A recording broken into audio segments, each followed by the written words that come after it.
참된 쉼이란 뭐냐 영상을 보여드렸는데, 우리 그리스도인이, 기독교인이 주일날 늦잠 자고 예배 시간에 지각을 하거나, 지각생도 아직도 안 하네, 지각을 하거나 혹은 안 오거나 이러고 푹 자면 그게 참 쉼일까요? 아니면 예배 시간 잘 맞춰서 와서 예배 드리고 가서 쉬는 게 진정한 쉼일까요? 만약에 예배 시간에 지각을 하고 또 빼 잡숫고 집에서 퍼져 있는데 그게 편안하다, 그러면 하나님이 그 영혼을 사랑하지 않는 증거예요. 근데 그게 불편하다, 그러면 하나님이 그 영혼을 사랑하는 거예요. 그러니까 우리 그리스도인들은 예배 시작 전에 와서 준비하고 예배 드리고 집에 가서 쉬었는데 그 다음날 참 개운해. 이게 하나님이 사랑하는 그리스도인의 쉼이 되는 거예요. 근데 반대로 나 열심히 가서 찬양대도 하고 청소도 하고 뭣도 하고 봉사도 하고 예배 잘 드리고 밥 잘 먹고 잠 잘 자고 했는데 그 다음날 일어났더니 그냥 온몸이 막 푸직거리고 그냥 상태가 안 좋아. 그러면 하나님한테 뭔가 지금 막힌 게 있어요. 막힌 게 있어요. 여러분들 예배 드리기 전에 형제에게 원망 들을 만한 일이 있거든 어떻게 하라고 했어요? 먼저 화해하고 와서 예배 드리라고 했어요. 그러니까 내 마음속에 하나님과의 관계 또 이웃들과의 관계에 뭔가 막힌 게 있는데 나 혼자 와서 예배 잘 드렸다, 이건 잘 드린 게 아니라는 거죠. 여러분, 참된 쉼이란 것은 하나님과의 관계도 올바로 돼야 되고 이웃과의 관계도 올바로 돼야 되고, 그리고 하나님 앞에 와서 이렇게 예배를 드려야 참 예배가 되고 참 휴식이 된다는 거죠. 그 영상을 지금 보여드린 거죠. 오늘 레위기 5장 14절부터 19절 이 말씀을 가지고 우리가 속건제, 여러 가지 제사 가운데 속건제에 대해서 한번 말씀을 볼 건데, 오늘 본문에서 일상생활 시 잘못을 범한 경우에 드리는 제사에 대한 내용과 속건제에 대한 기록입니다. 속건제는 인간이 인간에게 행한 죄, 또 하나님의 거룩한 물건에 해를 끼쳤을 때 드리는 제사로서 도덕적인 죄를 사함받기 위해 드리는 제사다, 이렇게 말하는 겁니다. 도덕적인 죄. 옛날에 다리미, 오늘날 다리미는 이제 전기 다리미를 대부분 쓰고 스팀 다리미 쓰지만, 옛날에 다리미는요 화롯불로 다리미를 썼어요. 쇠 냄비처럼 이렇게 다리미 모양 쇠를 만들고 그 안에다가 숯불 올려요. 그럼 다리미가 뜨뜻해지잖아요. 그걸로 다렸어요. 옛날 다리미. 저도 어렸을 때 그거 본 적 있어요. 그거를 한문으로 화두라 그래요. 화두. 불화자, 화두. 그래서 주전자 모양이나 손잡이가 달린 펑퍼짐한 그런 모양으로 생겼는데, 특이한 것은 다리미가 한 집에 딱 하나만 있어요. 한 집에 하나만 있어요. 두 개 있으면 없어 보여요. 요즘 뭐 전기 다리미는 뭐 두 개 있었던 뭐 상관이 없겠지만 옛날에 하나만. 왜 그랬냐? 시집 갈 때 혼수품으로 가져가는 것 중에 이 다리미는 가져가면 안 된다. 빼야 됐어요. 왜냐하면 다리미질은 사이가 멀어지기 쉬운 시어머니와 며느리, 혹은 시할머니와 며느리, 혹은 시누이와 며느리, 집에 이제 새로운 며느리가 왔잖아요. 식구가 왔잖아요. 그리고 옛날에는 또 첩도 있어가지고 본부인과 첩들 간에 또 동서들끼리 천을 마주잡고 다리미질을 하는데, 양쪽에 긴 천을 이렇게 잡아가지고 기적이라든지 뭐 이불 호청이라든지 그걸 두 사람이 잘 맞춰서 해야지 이게 다리미질이 되는 거예요. 그래서 다리미 하나를 가지고 사이가 안 좋은 시어머니와 며느리가 서로 잡고 잘 다려서 뭐 하라는 거예요? 싸우지 말고 잘 지내라는 거예요. 화합한다는 그런 의미에서 다리미를 하나만 두는 거예요. 만약에 두 개 있으면 시어머니대로 시어머니 방에서 다리고 며느리대로 다루고 이러면 서로 친해질 시간이 없잖아요. 그래서 집안에 다리미를 하나만 두었다는 거죠. 참 이게 옛날 사람들이 지혜예요. 이런 지혜는 우리가 받아야 되죠. 배워야 되겠죠. 그래서 이 다리미질을 통해서 서로 뭐 싸우는 거 있으면 화해하고 불신 있으면 서로 털고 믿음을 가지는 그런 효과를, 감정 상한 거 있으면 해소를 하고.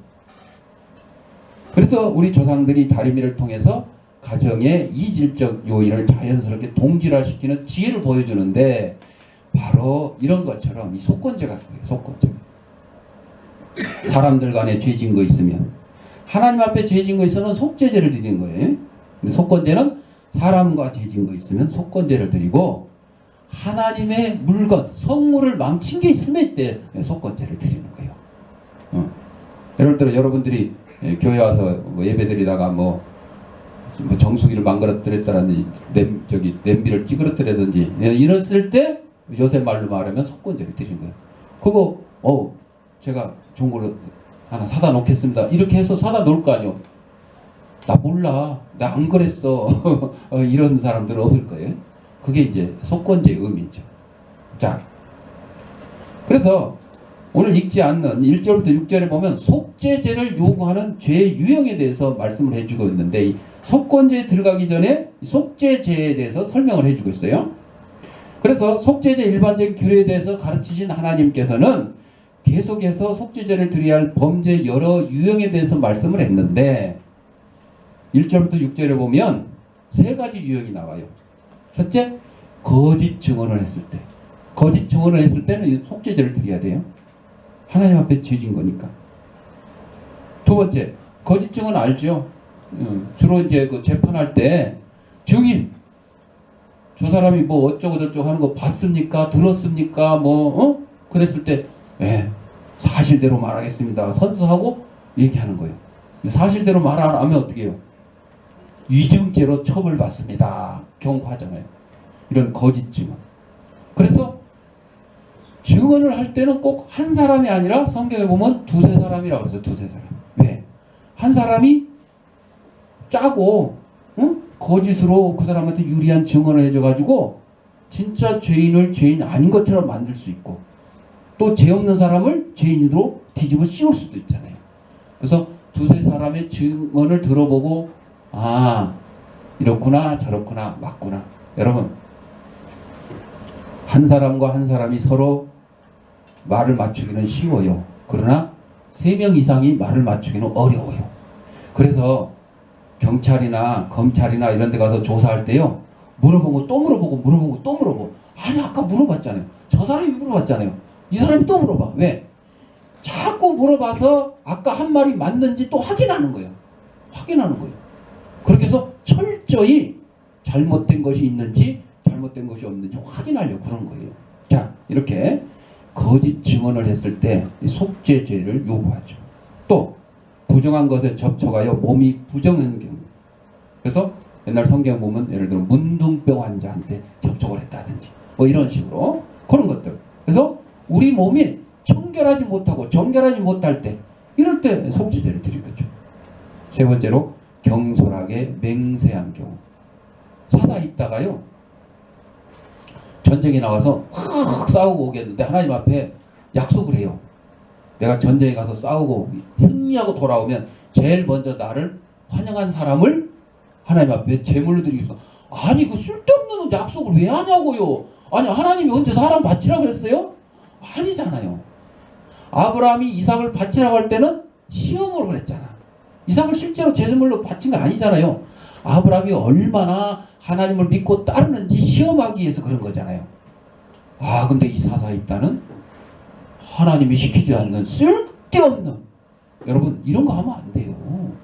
그냥 전쟁에 나가서 싸우고 오면 하나님 앞에 감사 예물을 드리겠으면 이러면 되잖아. 제일 먼저 자기를 환영하는 사람을 제물로 드리겠대요. 누가 환영했어요? 딸이. 하나님 앞에 약속을 했기 때문에 할 수 없이 그 딸을 하나님 앞에 제물로 바치는 그런 경우가 나오는데 바로 이거요. 경솔하게 맹세를 하잖아요. 경솔하게. 이럴 때 속죄제는 범죄자가 자신의 잘못을 깨달았을 때 드려지는데 이때 제물을 드리는 제사장이 먼저 자신의 입술로 잘못을 자백해야 했습니다. 예. 그러니까 옛날에 제사는 백성들이 하나님 앞에 바로 드리는 게 아니고 제사장을 통해서 드리잖아요. 그러면 제물을 드리는 사람이 제사장을 통해서 하나님 앞에 자신의 잘못을 다 얘기를 하는 거예요. 그러면 제사장이 그걸 또 받아서 하나님 앞에 다 드리는 거예요. 제물도 드리고 잘못된 내용도 드리고 이렇게 해서 속죄함을 받는 거죠. 그 다음에 가난한 자의 속죄제 규례에 대해서도 말씀해 주고 있어요. 그러니까 하나님께서는요 참 공평하신 거예요. 그래서 부자들이 속죄제를 드릴 때는 이렇게 저렇게 하라. 그 가난한 사람도 죄 질 수 있잖아요. 그래서 제물에 차등을 주었죠. 부자들은 뭐 소도 드리고 양을 드리고 뭐 이렇게 했죠. 그 다음에 또 그것도 드릴 수 없는 사람들은 뭐 비둘기를 드리고 정말 가난한 사람 뭘 드려요? 곡물을 드려요. 곡물. 가루. 소지. 고운 가루. 그래서 속죄제 희생 제물로 어린 양조차 준비할 수 없는 그런 가난한 자들은 집부들기, 산비둘기 더 나아가서 그것도 못 드리는 사람은 고운 가루 그것도 에바 10분의 1만 드렸어요. 그것도 많이도 아니에요. 조금. 그러니까 하나님께서는 이 제사를 받으실 때에 그 기준이 뭐예요? 제물의 양이나 질을 보시는 게 아니고 제물 드리는 사람의 마음을 보시는 거예요. 그래서 사무엘서에 보면 순종이 제사보다 낫다 그랬어요. 왜 그랬어요? 사울왕이 사무엘이 오면 하나님 앞에 제사를 드리고 전쟁을 해야 되는데 사무엘 기다려도 안 와요. 그러니까 기다려도 뭐래서 야야야 그냥 내가 할게. 자기가 했어 자기가. 여러분 왕이 할 일이 있고 사무엘 선지자가 해야 될 일이 있어요. 제사는 사무엘 선지자가 해야 돼요. 아무리 왕이라도 안 되는 거예요. 왕도 하나님이 뽑으실 때 누구를 통해서 사무엘 선지자를 통해서 그 머리에 기름을 붓고 왕을 세워줬잖아요. 여러분 오늘날로 말하면 대통령을 국민이 뽑아줬어요. 그러면 대통령이 자기 하고 싶은 대로 막 다 하는 거예요? 아니요. 그러면 안 돼요.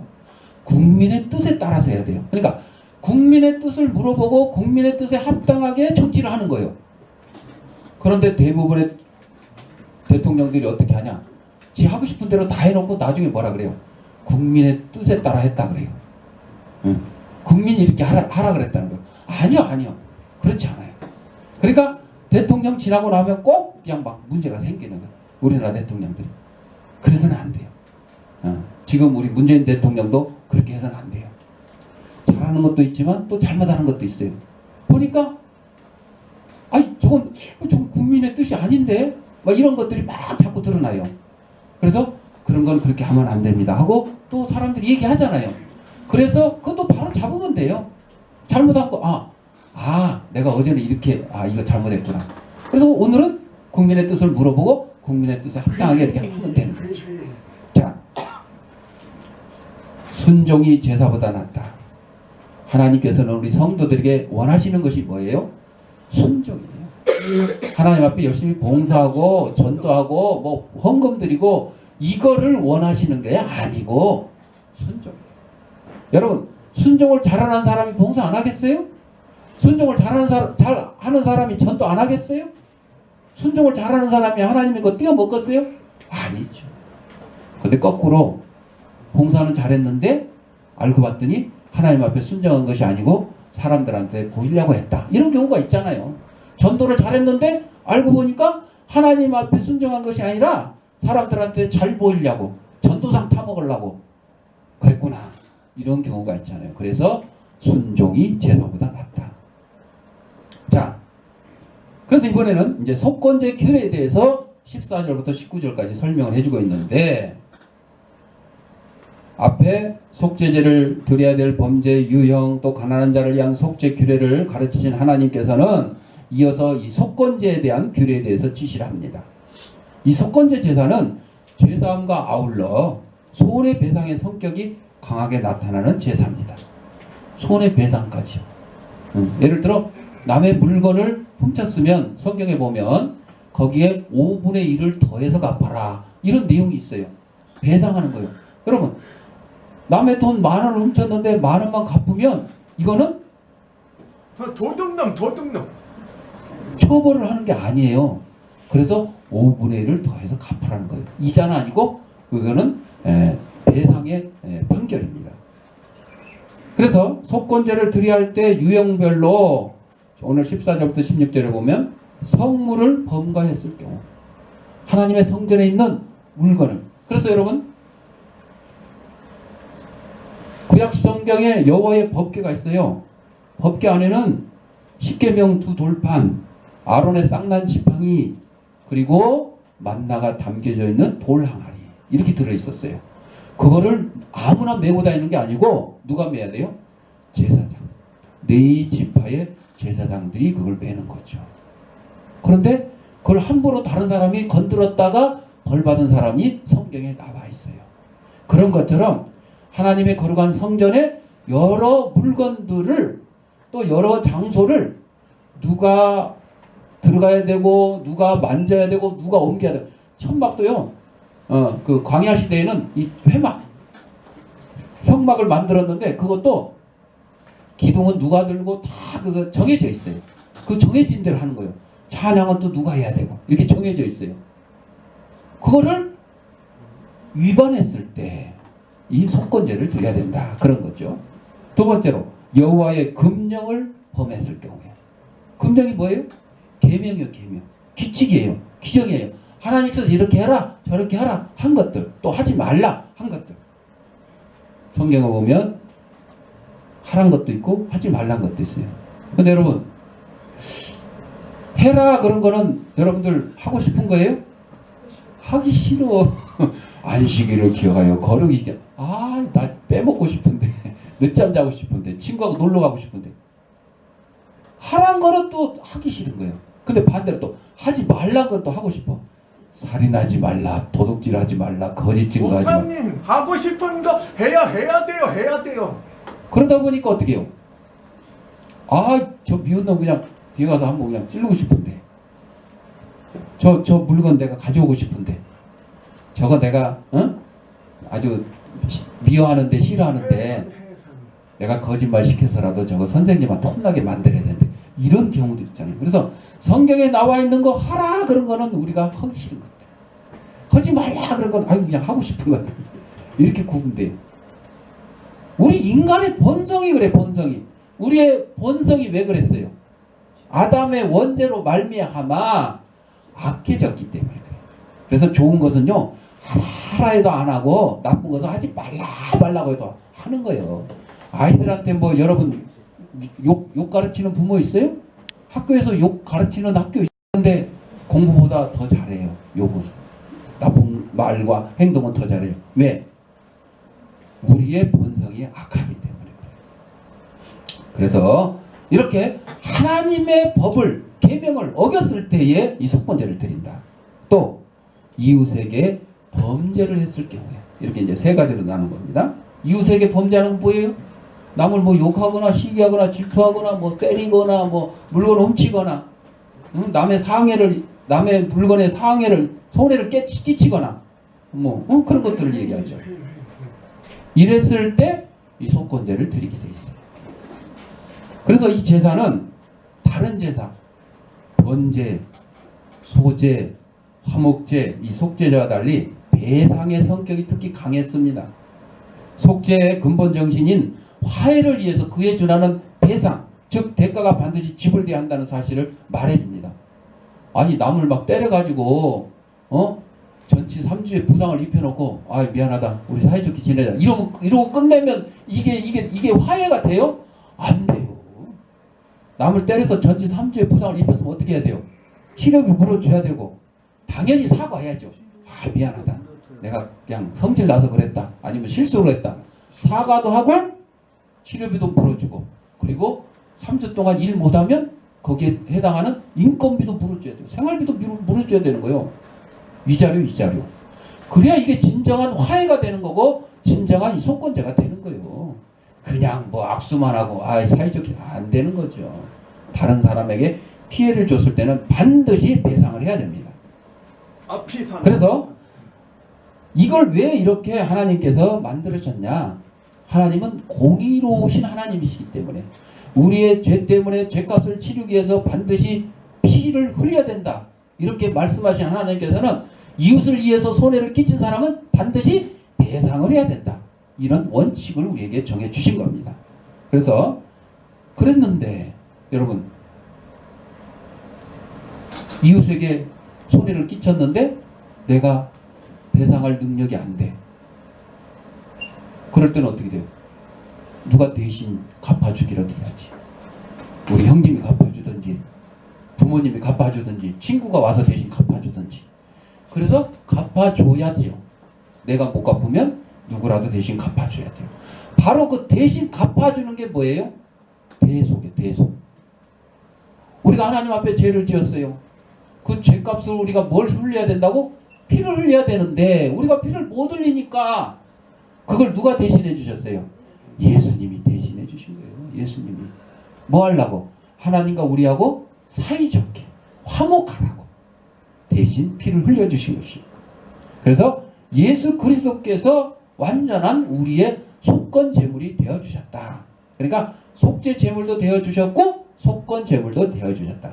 속죄 제물은 죄의 값을 치르는 거고 속건 제물은 화해, 배상 이런 목적이 있는 것입니다. 그러면 이 속건제의 각 요소의 영적 의미는 어떻게 되느냐? 흠없는 제물이라는 것은 뭐예요? 죄 없으시고 순수하신 예수 그리스도를 예표하는 겁니다. 구약에서 제사 드릴 때 흠없는 양을 잡아다가 소를 잡아다가 이렇게 비둘기를 잡아다가 하는데 사실은 그게 흠이 있어요, 없어요? 있어요. 그냥 겉은 멀쩡해요. 다리 저는 것도 없고 암소 같으면 꼬리 누가 꼬리 떼어다 꼬리곰탕 해먹은 적도 없고 멀쩡히 겉보기에는. 그러나 이 땅에 속해 있는 것 중에 사람이나 짐승이나 흠없는 게 있어요? 없어요. 그래서 표현을 흠없는 제물이라고 하고 그 흠없는 제물은 오실 예수 그리스도를 예표하는 것입니다. 또 경배자가 제물의 머리에 안수하여 죄를 전가했다는 것은 우리 예수님께서 우리의 죄를 다 받으시고 다 뒤집어 쓰시고 총대를 매신 거예요. 쉬운 말로 예수님이 총대를 매신 거예요. 누구 죄 때문에? 우리 죄 때문에. 이것을 예표하는 거고 경배자가 제물을 이제 죽입니다. 자기가 드리는 제물 양이든 소든 비둘기든 죽이지. 이거는 뭐예요? 예수님께서 성도들을 위해서 죽임을 당하시는 그거를 예표하는 거죠. 그러니까 구약의 제사가 결국은 신약에서의 예수님의 속죄 제물, 속건 제물, 십자가의 보혈을 흘리시는 것을 다 예표하는 것입니다. 그리고 제사장이 제물의 피를 단 사면에 막 뿌리는 거예요. 이거는 예수님께서 우리 성도들을 위해서 피 흘리시는 것을 예표하는 것입니다. 또 내장의 기름과 두 콩팥 등을 단위에 불살라 드린다. 이것은 그리스도께서 당신의 가장 좋고 아름다운 부분을 하나님께 희생하여 드리심을 예표하는 것입니다. 뭐예요? 자신의 몸입니다. 자신의 몸 전체를 십자가에서 희생제물로 드리는 것을 말씀드리는 겁니다. 또한 제사장이 불태워드리고 남은 부분을 속죄제물과 동일하게 처리한다. 이거는 영원한 중보자이신 예수 그리스도를 예표하는 구약의 중보자 제사장들이 속죄 제물을 먹은 것은 결국 중보자로서의 속죄 사역에 책임이 있음을 보이는 것이요. 하나님께 드려진 제물의 일부를 제사장이 먹었다는 것은 책임을 진다는 거죠. 이 제물에 대한 책임을 진다는 거예요. 이것은 그리스도가 중보자로서 우리의 속죄를 하나님 앞에서 전적으로 책임지심을 예표하는 거예요. 하나님께서 예수 그리스도를 이 땅에 보내신 것이 우리 택한 백성, 하나님의 백성들을 죄 가운데서 구원해 주시기로 오셨어요. 예수라는 이름의 뜻이 뭐예요? 구원이란 뜻이에요. 그래서 구약에서는 여호수아란 말하고 같은 거예요. 여호수아, 예수와 이런 뜻하고 같은 거예요. 우리를 죄악 가운데서 구원해 주셨다. 그런 뜻이거든요. 바로 예수님께서 이 땅에 오셔서 우리의 죄를 감당하시고 우리의 죄를 하나님의 영원한 벌 가운데서 구원해 주셨다. 이걸 예표하는 거죠. 또한 범한 성물이나 물건을 배상한다는 것은 공의의 하나님께서 인간이 범한 죄에 대해서는 그 책임을 지게 하심을 보이셨어요. 여러분, 죄에 대해서는 반드시 책임이 따르는 거예요. 그런데 우리의 죄를 우리가 책임을 지지 못하니까 누가 대신 책임을 진 거예요? 예수님이 대신 책임을 지신 거예요. 예. 또 범한 성물이나 물건의 5분의 1을 더하여 배상했다. 이것은 하나님께서 인간의 죄에 대해 그 책임을 물으실 뿐만 아니라 그에 대한 죄벌을 가하심을 보이셨어요. 예. 반드시 책임을 지는 거죠. 죄의 값에 대해. 죄의 값은 뭐라 그랬어요? 성경에 보면 사망이라 사망. 우리가 사망을 못 하잖아요. 육신의 죽음밖에 안 되잖아요. 그런데 그거를 예수 그리스도께서 흠없고 티 없는 예수 그리스도께서 십자가에서 우리의 제물이 되어 주셔서 내 죄를 대신 감당해 주신 겁니다. 그것을 이해해 주는 거죠. 아르헨티나와 칠레 국경에 예수상이 있어요. 예수상. 2016년에 리오 올림픽, 브라질에 리오 올림픽 할 때 막 나왔었죠. 이 경계선, 국경선 문제로 장기간 분쟁을 계속했는데 결국 전쟁을까지 하게 됐어요.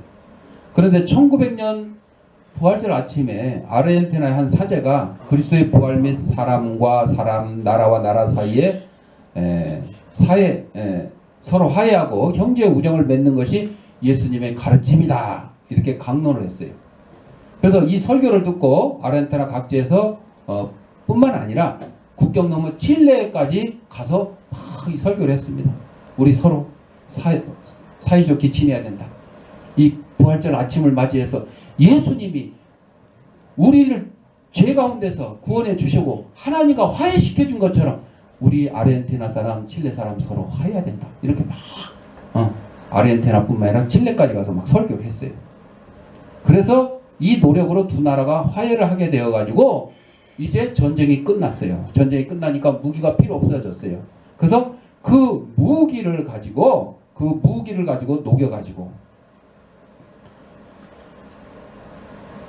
녹여가지고 군함은 상선으로 개조되고 무기를 만들던 공장은 공업학교가 되고 그리고 세월이 흐르면서 아르헨티나와 칠레 국민 사이에 서로 신뢰가 흐르면서 그때 그 무기들, 대포, 총 막 이런 걸 다 녹여가지고 예수님 상을 만들자. 이렇게 결정을 했어요.